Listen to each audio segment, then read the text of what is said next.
So hello everyone, welcome back to my channel BSc rock paper. आज हम अपनी chemistry की जो बुक है जनरल साइंस के अंदर उसको स्टार्ट करने जा रहे हैं। जो हमारा फर्स्ट चैप्टर है वो हमारा पीरियोडिक टेबल है। ठीक है, अगर मैं पीरियोडिक टेबल की बात करूं तो आपको पता ही होगा पीरियोडिक टेबल के अंदर हमारे 118 टोटल 118 एलिमेंट्स होते हैं। तो पहले जो साइंटिस्ट आए थे उन्होंने कुछ लॉ दिए थे। ठीक है, पहले के जो पुराने ज़माने में कुछ साइंटिस्ट थे जिन्होंने पीरियोडिक टेबल के बारे में अपनी कुछ राय दी थी। तो फर्स्ट जो हमारे साइंटिस्ट थे वो हमारे थे डोबिनार लॉ ऑफ ट्रेड। ये एक लॉ था, डोबिनार लॉ ऑफ ट्रेड 1829 के अंदर दिया गया था। इन्होंने किस बेसिस पे दिया था? इंक्रीजिंग एटॉमिक मास के बेस पे अपना लॉ दिया था।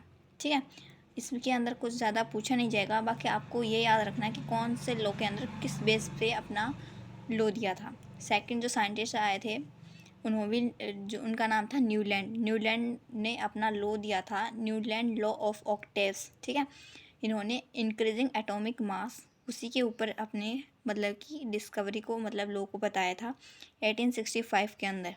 ठीक है, इन्होंने बताया था कि जो फर्स्ट से लेकर जो और पहला जो एलिमेंट है और जो एट्थ एलिमेंट है उसकी प्रॉपर्टी क्या है? सेम होगी। ठीक है, ये इन्होंने म्यूजिकल नोट्स के बेस पे बताया था, लेकिन टोटल इन्होंने जो बताए थे वो सिर्फ टोटल 56 एलिमेंट्स बताए थे इन्होंने। और इन्होंने ये भी कहा था कि ये फर्स्ट और एट्थ जो एलिमेंट है उनकी सेम प्रॉपर्टी हैं, लेकिन ये सिर्फ ये जो प्रॉपर्टी है ये सिर्फ कैल्शियम तक ही अप्लीकेबल थी। मतलब उससे आगे ये लो अप्लीकेबल ही नहीं हो रहा था एलिमेंट्स के ऊपर। ठीक है, तो इन्होंने ये बात बता दी। अब हम बात करेंगे फादर ऑफ पीरियोडिक टेबल, यानी फादर ऑफ पीरियोडिक टेबल हम किसे कहेंगे? मेंडलीव पीरियोडिक को। मेंडलीव लॉ आएगा आगे, हम उसको कहते हैं। ठीक है, मेंडलीव की अगर मैं बात करूं तो इन्होंने कुछ जैसे कि अपनी ही पीरियोडिक टेबल के अंदर कुछ स्पेस छोड़ा था एलिमेंट्स के लिए। ठीक है, जैसे कि एल्यूमिनियम के पास में इन्होंने एक एलिमेंट था उसके लिए जगह छोड़ी थी जो लेटर कुछ सालों के बाद डिस्कवर किया गया था। पुराने ज़माने में कुछ एलिमेंट्स को मतलब कि डिस्कवर किया गया था जो कुछ साल बाद में डिस्कवर किए गए थे इन साइंटिस्ट के द्वारा। तो एल्यूमिनियम के पास में एलिमेंट के लिए जगह छोड़ दी गई थी जो बाद में डिस्कवर किया गया था, वो था हमारा गैलियम। ठीक है, तो इसको हम बोलेंगे इका एल्यूमिनियम, इका बोरॉन। ठीक है, क्योंकि वो बोरॉन से पहले था, तो जो लेटर डिस्कवर किया गया था वो हमारा था स्कैंडियम। इका सिलिकॉन, सिलिकॉन से पहले जो डिस्कवर किया गया था, पर सिलिकॉन से पहले का जो एलिमेंट्स है वो हमारा जर्मेनियम। अब इन्होंने तो डिस्कवरी कर दी, लेकिन इनकी जो पीरियोडिक जो टेबल है उनके जो एलिमेंट्स हैं उनके अंदर कुछ डिफेक्ट पाया गया, यानी कि उनके लॉ में कुछ डिफेक्ट पाया गया। जैसे कि सबसे पहले ये नहीं बता सकेगी कि हाइड्रोजन की पोजीशन कहाँ है।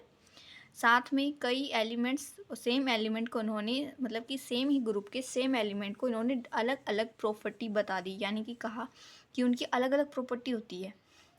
तो ये चीज़ भी डिफेक्ट की गई।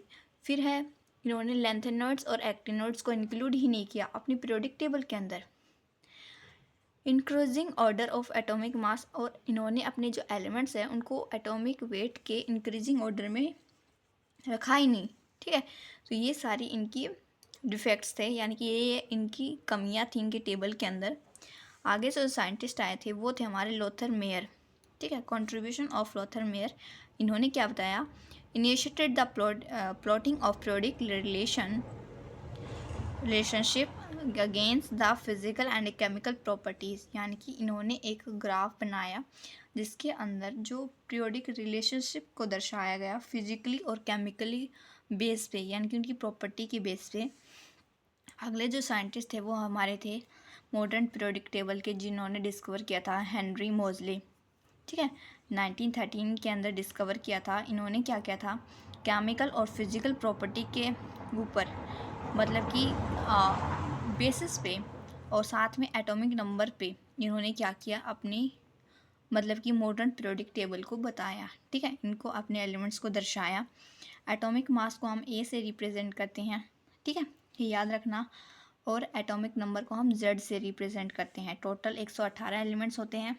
ठीक है, अब ये जो चीज़ है वो आपको याद रखनी होगी कि टोटल 118 एलिमेंट्स के अंदर हमारे 18 ग्रुप होते हैं और 7 क्या होते हैं, पीरियड्स। ठीक है। डी ब्लॉक को हम ट्रांजिशन मेटल्स बोलते हैं। एस ब्लॉक को मतलब कि 2 पार्ट में डिवाइड किया गया है, alkali metals and alkali earth metals. इसके अंदर जो है 2 वैलेंस इलेक्ट्रॉन होते हैं एस ब्लॉक के अंदर। ठीक है। फिर है ये जो 4 हैं, S P D F, S orbital, P orbital, D orbital और एफ ऑर्बिटल। ठीक है। एस के अंदर सिर्फ हमारे 2 इलेक्ट्रॉन्स वैलेंस इलेक्ट्रॉन्स होते हैं। पी के अंदर 6 होते हैं, 6 एलिमेंट्स को हम मतलब 6 इलेक्ट्रॉन्स को पुट कर सकते हैं। डी के अंदर हम 10 को कर सकते हैं। ठीक है। और एफ के अंदर हम कर सकते हैं 18 या 16, इनमें से कोई एक होता है। पी से होता है हमारा, एस से होता है हमारा शार्प, पी से होता है प्रिंसिपल, एस सब ऑर्बिटल्स, डी से डिफ्यूज, एफ से फंडामेंटल। ठीक है। अल्कलाई मेटल्स के अंदर सिर्फ एक इलेक्ट्रॉन होता है। ठीक है। आगे मैं आपको ये सजेस्ट करूँगी कि आप पहली जो पीरियोडिक टेबल है उसमें जो पहले 20 एलिमेंट है आपको उनको ज़रूर से ज़रूर याद करना है। जैसे कि hydrogen, helium, lithium, beryllium, boron, carbon, nitrogen, oxygen, fluorine, neon, sodium, magnesium, aluminium, silicon, phosphorus, sulphur, chlorine, argon, potassium, calcium. तो ये हमारे 20 एलिमेंट है। आप इनको लिख के याद रखना और इनके सिंबल्स को भी याद करना, इनके एटॉमिक नंबर को भी याद करना है। जैसे कि जो हमारा 18th ग्रुप आ गए उसको हम 0th ग्रुप भी कहते हैं, और ये इनर्ट गैसेस होती हैं। ठीक है। जो हीलियम वगैरह हो गई वो सारी, आर्गन। 17th ग्रुप हमारा हेलोजेंस का होता है जो कि नेगेटिव होते हैं, यानी कि अट्रैक्ट करने का काम होता है दूसरे इलेक्ट्रॉन्स को। 16th ग्रुप को हम ऑक्सीजन फैमिली या चाल्कोजेंस कहते हैं। 15th ग्रुप को हम नाइट्रोजन या फिर नाइट्रोजन फैमिली कहते हैं। एटॉमिक मास को जेड से रिप्रेजेंट करेंगे। ठीक है। उसमें भी जो इवन है, अगर कोई इवन नंबर है एटॉमिक मास तो उसको डबल कर देंगे। ठीक है। अगर ओड है तो 2Z+1 ये वाला फॉर्मूला लगेगा। एफ ब्लॉक को हम इनर ट्रांजिशन मेटल कहते हैं। इसमें हमारा लैंथेनॉइड्स और एक्टिनॉइड्स दोनों होते हैं। ठीक है। अगर मैं बात करूँ तो लैंथेनॉइड्स लेकर ल्यूटियम तक हमारे एलिमेंट्स होते हैं 89 to 103। ये हमारे जो एलिमेंट्स है वो रेडियो एक्टिव होती हैं नेचर के अंदर। 57 to 71 ये हमारा होता है लैंथेनॉइड्स। ठीक है। ये एक्टिनॉइड्स हैं, रेडियो एक्टिव होते हैं। अगर मैं ट्रेंड की बात करूँ एटॉमिक साइज़ की, तो पीरियोडिक टेबल के अंदर अगर हम ऊपर से नीचे की तरफ जाएंगे तो हमारा साइज़ क्या होगा, इंक्रीज़। लेकिन अगर हम लेफ़्ट से कहाँ जाएंगे, राइट, तो हमारा साइज़ क्या होगा, डिक्रीज़ हो जाएगा। ठीक है। पीरियोडिक टेबल के अंदर ये कैरेक्टरिस्टिक्स हैं।